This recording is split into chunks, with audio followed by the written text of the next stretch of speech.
Bueno, pasando muchas cosas, ¿no? Las tasas de interés vuelven a estar en el centro de la conversación de la economía, luego que la Reserva Federal sorprendiera, no, en realidad no es una sorpresa, sino que recortara la tasa a su nivel más bajo en 3 años, pero dejara en evidencia esta división interna en el comité, lo que abre dudas respecto de lo que podría ocurrir en adelante con la política monetaria norteamericana. Tenemos encima también la decisión de la segunda vuelta presidencial, el IPOM de diciembre, que también va a traer algunos mensajes probablemente más optimistas respecto de la inflación, de todo eso y más. Hablamos a esta hora con el economista jefe de Vice, Felipe Jaque, nos acompaña hoy día en Más que Números. ¿Cómo estás, Felipe? Qué gusto saludarte. Hola Felipe, buenos días.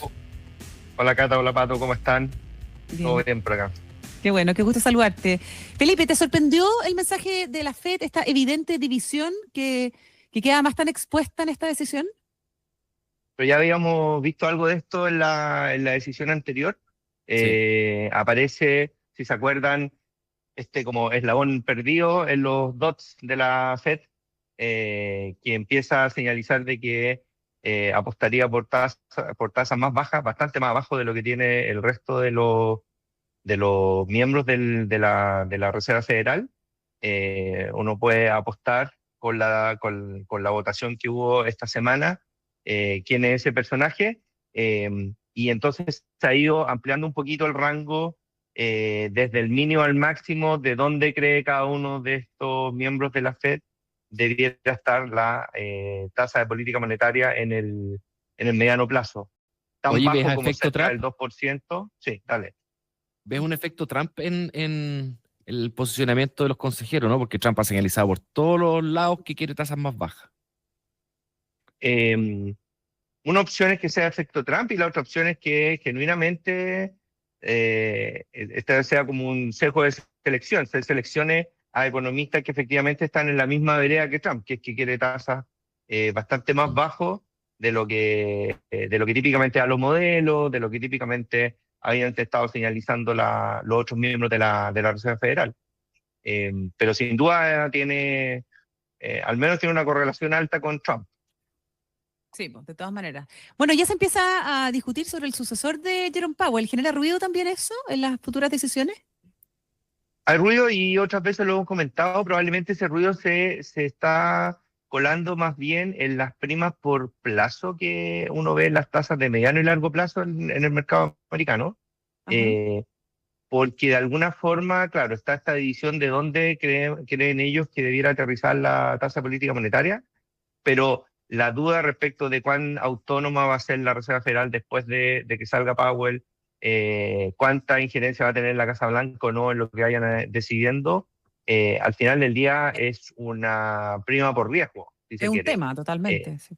sí, y eso el mercado yo creo que lo recoge parecido, por ejemplo, a los ruidos fiscales o las presiones Ah, fiscales que hay en las distintas economías, y creemos que eso se nota más en los tramos medios y largos de tasas de interés. Estamos hablando del bono del Tesoro a 5 años y a 10 años, ujú. que ha ido escalando, se ha mantenido un poquito más plano en el último tiempo, pero ha ido escalando en términos de cuánto premio tiene esa tasa, que hoy día está al 4.10, 4.15, respecto de las tasas de corto plazo que uno cree van a prevalecer en esos 5 o 10 años, que está más cerca del 3,5.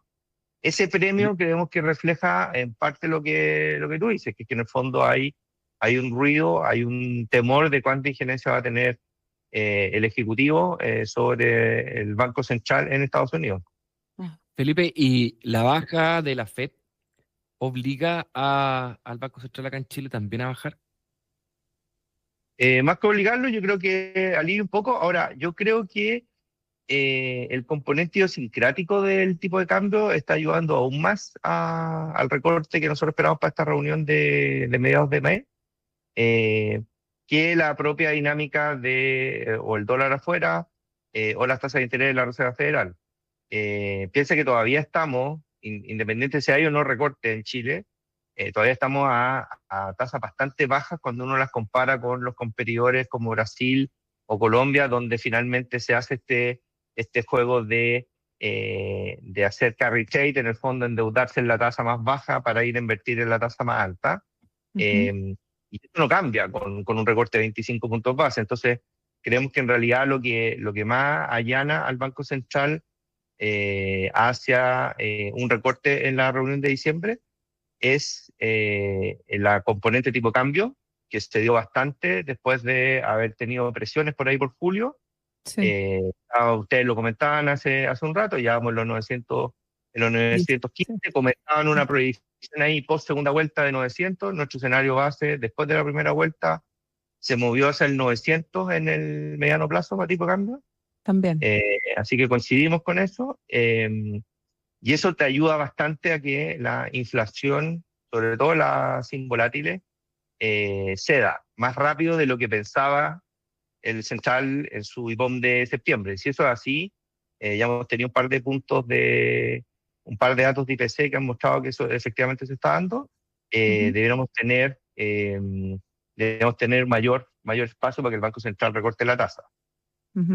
Ya, profundicemos un poco en este escenario base que ustedes están proyectando para el tipo de cambio en función del resultado de este domingo. Escenario A, gana José Antonio Kast. Felipe. Claro, nosotros al final, como hemos dicho otras veces, no somos analistas políticos, así que nos acogemos a las encuestas, algunas mejores que otras, pero nos acogemos a las encuestas. A las últimas que conocimos. Sí. A la última encuesta.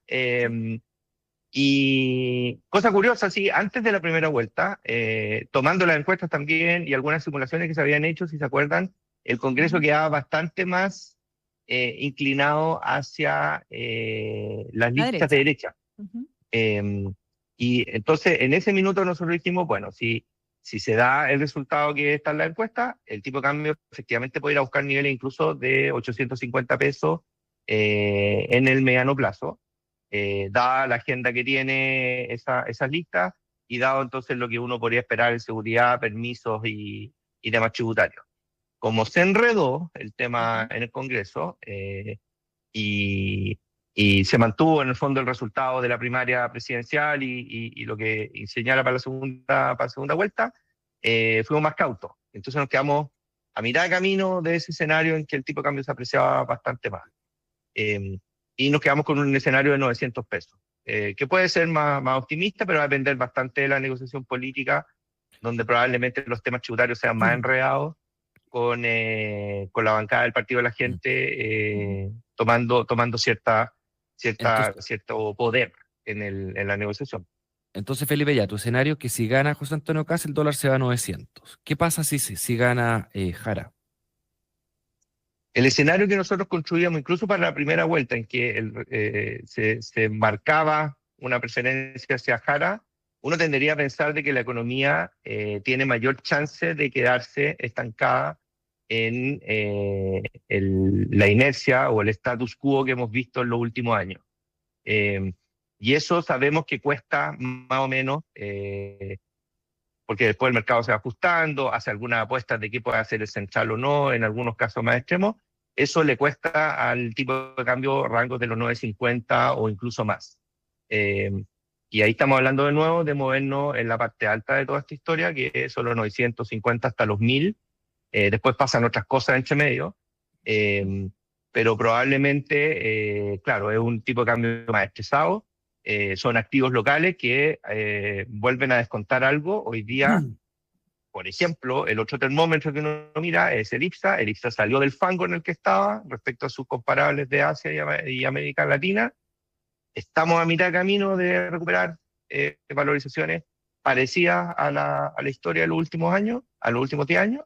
Pero ahí también uno pensaría que hay un descuento adicional en temas de valorización de bolsa. Y donde creo que es más importante, si nos ponemos en el hipotético caso de que gana Jara en vez de Kast, es que en el escenario de triunfo de Kast, dada la agenda de señalización de ser sostenible en términos fiscales, en recortes de gasto, en optimización del gasto, en tratar de mostrar de que la deuda no va a seguir creciendo, el impacto en tasas locales yo creo que es el más relevante de todo.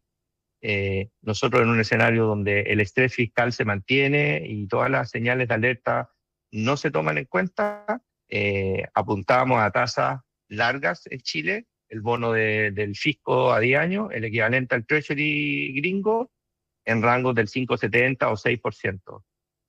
Si hay señales positivas por el lado fiscal, control de gasto, control de déficit y frenar el aumento de deuda, nosotros vamos por una tasa larga en Chile, nominal, del orden del 5%. Para ponerlo en términos más concretos, eso es equivalente a tener tasas reales largas en torno al UF más 2.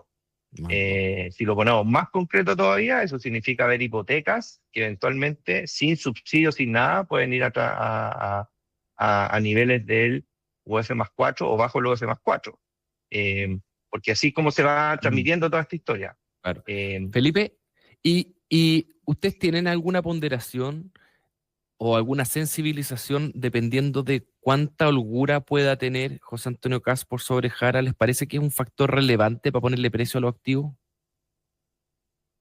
Sí, hay una tesis de que si gana por amplio margen, el mercado puede estar como más optimista respecto de cuánto puede avanzar con la agenda, pero yo creo que ya una parte de la suerte está echada en cómo quedó el Congreso, que era un poco la tesis que teníamos antes de la primera vuelta y por eso teníamos este escenario.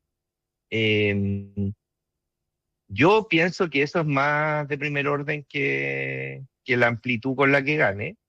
Sin embargo, aparece, curiosamente, en la discusión de la segunda vuelta, cuántos votos nulos vamos a tener.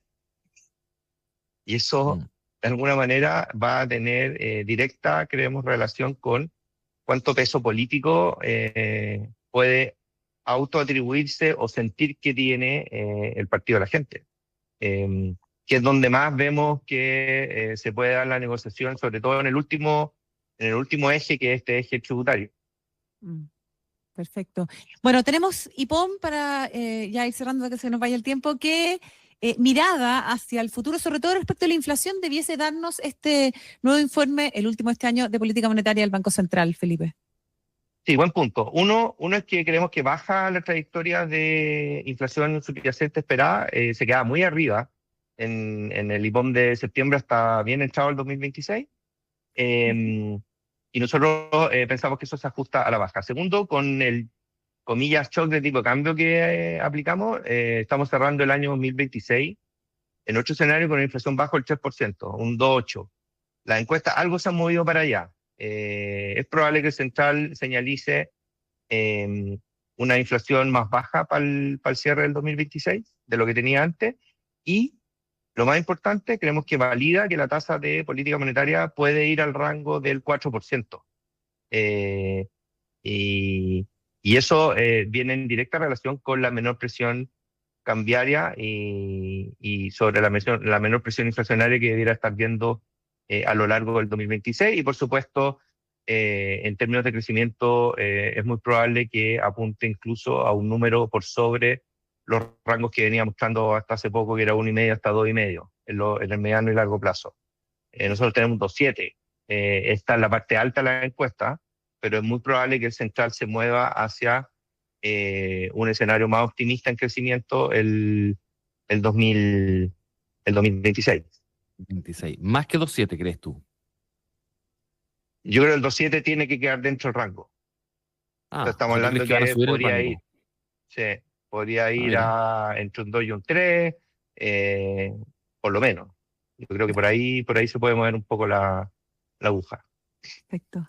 Interesante. Bien, súper interesante como siempre. Felipe Jaque, economista jefe de Vice, muchas gracias por haber estado hoy día con nosotros. Vamos a estar seguramente más adelante comentando también los resultados de la segunda vuelta presidencial y quizás también proyectando el impacto que puedan tener los nombramientos también en el área económica. El elenco.